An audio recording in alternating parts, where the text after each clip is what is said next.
Hello Mila, hello Jack. It's story time with Grandad again, and today's book is Little Miss Bossy.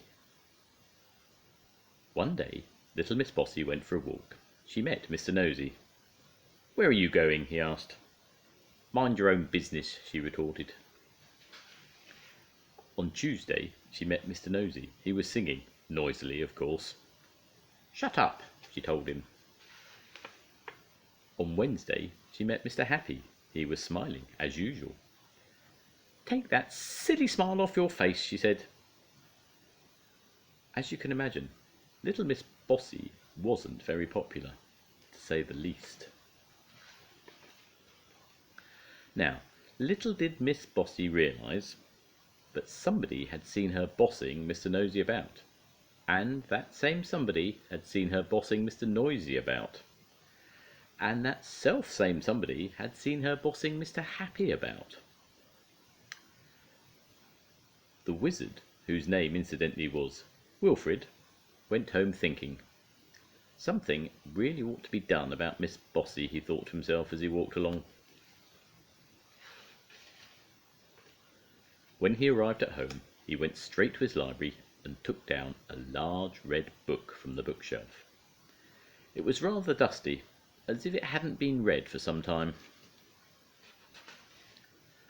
"Let me see now," he said to himself as he settled into an armchair.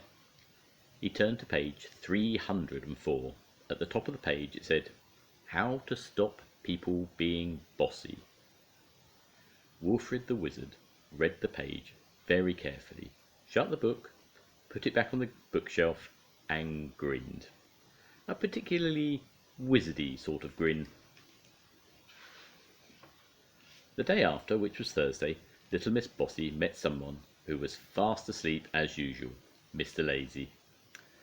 "Wake up," she said bossily, and prodded him in the tummy. "Ouch," protested Mr. Lazy. But behind Miss Bossy, Wilfred the wizard, who had been following her, said something too, under his breath. A wizardy word he'd learnt from the page 304. And do you know what happened? Suddenly, as if by magic, which is true, there appeared on Miss Bossy's feet a pair of boots. One minute they weren't there, the next minute they were. Miss Bossy looked down in alarm. They were magic boots, and being magic boots, they could speak to each other. "Hello, left," said the right boot. "Hello, right," said the left boot. "Ready when you are," said right. "Right," said left. And off they set. Left, right, left, right, left, right, left, right, faster and faster, marching poor little Miss Bossy along. Little Miss Bossy couldn't do a thing about it. Mr. Lazy was much amused. "Well done, Wilfred," he chuckled. Wilfred winked a wizardy wink. Those boots marched little Miss Bossy for 5 miles. She was exhausted. "Ready, left," said the right boot. "Ready," replied the left. "Attend," said right. "Shun," said left.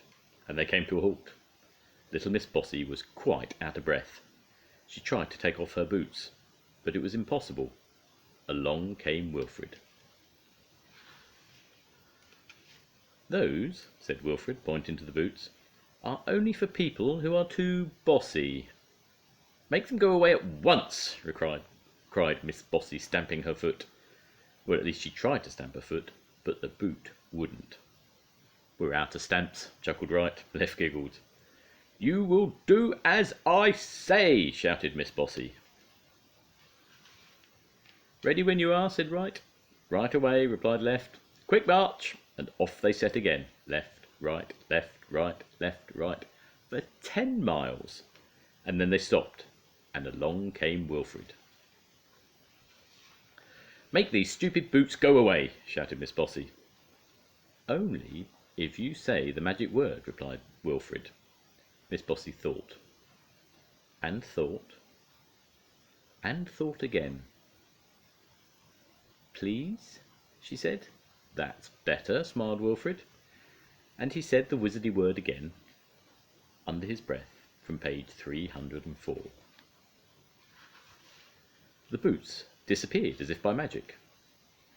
"Now then," said Wilfred sternly, wagging his finger, "stop being bossy, or you know what will happen."